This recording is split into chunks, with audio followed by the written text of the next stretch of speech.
vehicles were there because they were very concerned that we might blow ourselves up or that we might begin to go into space and be a threat, perhaps someday, to other civilizations.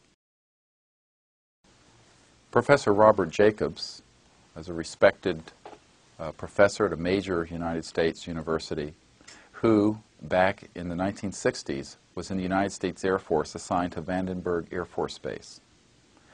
His testimony is corroborated by letters and documents we have from his commanding officer, Florence Mansman. This man was present when a special photographic array photographed a testing of an intercontinental ballistic missile. And as it reached subspace, this missile was intercepted by one of these extraterrestrial vehicles and was rendered inert. This was on film. The film was confiscated. They were told to be quiet about it. And the specific frames dealing with the UFO encounter with this missile were cut out by intelligence officers and were never seen again. Again, this witness, who has tremendous credibility, has corroboration from a now deceased senior military officer and subsequently a professor at Stanford University, Florence Mansman. They counted down the missile. We heard engine ignition, lift off. We knew the missile was underway.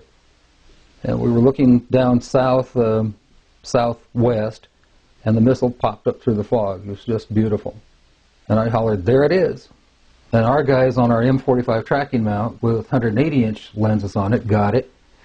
And the big BU telescope swung over and got it. And we followed the thing, and sure enough, we could see all three stages of powered flight as they burned out and dropped away. And then, of course, to our naked eye, all we saw was a smoke trail going off into subspace as it headed off toward its target, which was Eniwetok Island, Eniwetok Atoll. So we whooped and shouted and heard the film wrap off in the BU telescope and figured, well, that was our first big deal, and we got it. We sent the film back down to Vandenberg, and I don't know exactly how long it was after the event. It might have been a day or two. I was called into Major Mansman's office at the 1st Strategic Aerospace Division headquarters. And I walked into his office, and they had a screen and a 16mm projector set up. There was a couch, and Major Mansman said, "Sit down," and there were two guys, as I recall, two guys in gray suits, civilian clothes, which was fairly unusual. And Major Mansman said, "Watch this," and turned on the film projector. And I watched the screen, and there was the launch from the day or two before at Big Sur. It was quite exciting because of the length of the telescope. As the Atlas missile entered the frame, we could see the whole third stage, which has two rocket nozzles like this and one in the center, a gimbaled one in the center, filling our frame from about 160 miles. That was pretty exciting optics. We watched that stage burn out. We watched the second stage burn out. We watched the third stage burn out. And into the frame came something else. It flew into the frame like this, and it shot a beam of light at the warhead, which is represented by my thumb here. Now, remember, all this stuff is flying at several thousand miles an hour. So this thing fires a beam of light at the warhead, hits it, and then this thing flies up like this. Meanwhile, we're all going like this, fires another beam of light, goes around like this, we're going like this, fires another beam of light, goes down like this, fires another beam of light, and then flies out the way it came in. And the warhead tumbles out of space. The object, the points of light that we saw, the warhead and so forth, were traveling through subspace about 60 miles straight up. And they were going somewhere in the neighborhood of 11 to 14,000 miles an hour when this thing caught up to them, flew in, flew around them, went like this, and flew back out. Everything was going about between 11 and 14,000 miles an hour that way.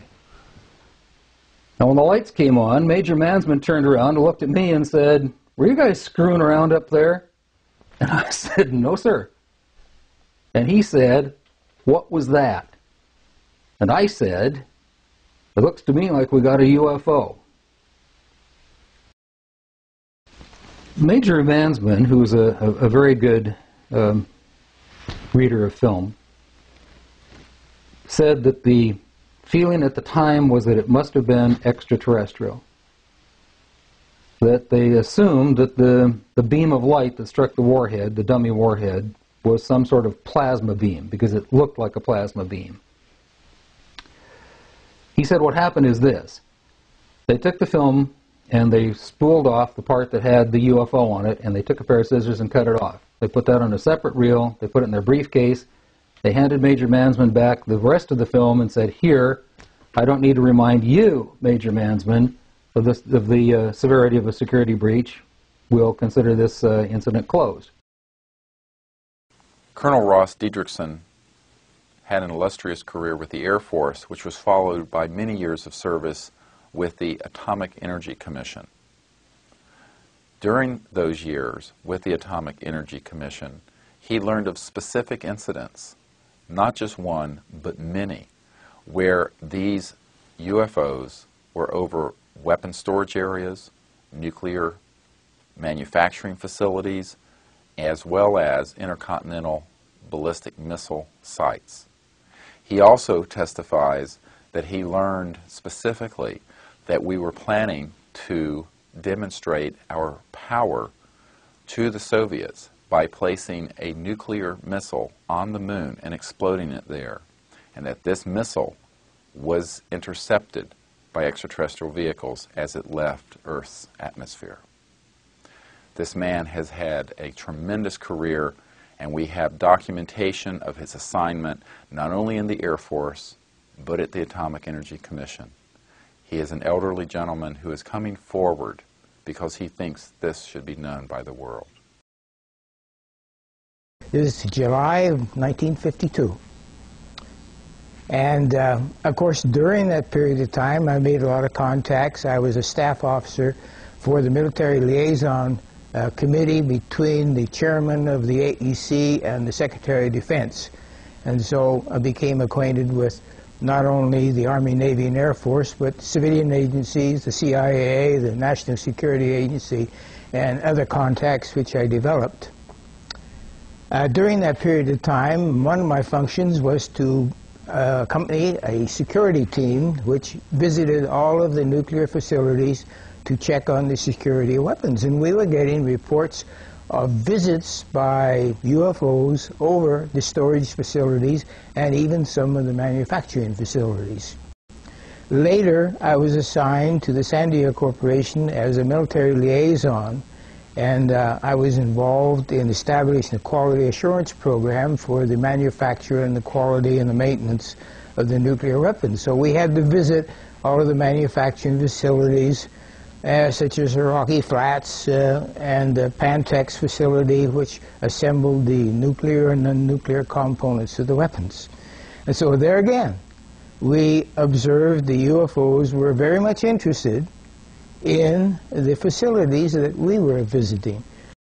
Almost cases where the UFOs became identified, at least on a radar or with reports, why they would try to scramble aircraft to intercept them. It was a very aggressive, you might say, response from our own government.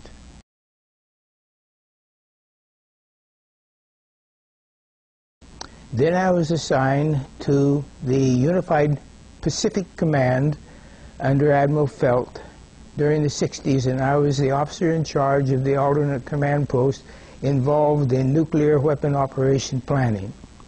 And during this period of time, I also learned of a number of incidents which happened. A couple of nuclear weapons sent into space were destroyed by the extraterrestrials. Our government sent a nuclear weapon for explosion on the moon's surface. It was tended to, as I understand it, to assess some scientific data and reaction and so forth. The idea of any explosion in space by any Earth government was not acceptable to the extraterrestrials, and that has been demonstrated over and over.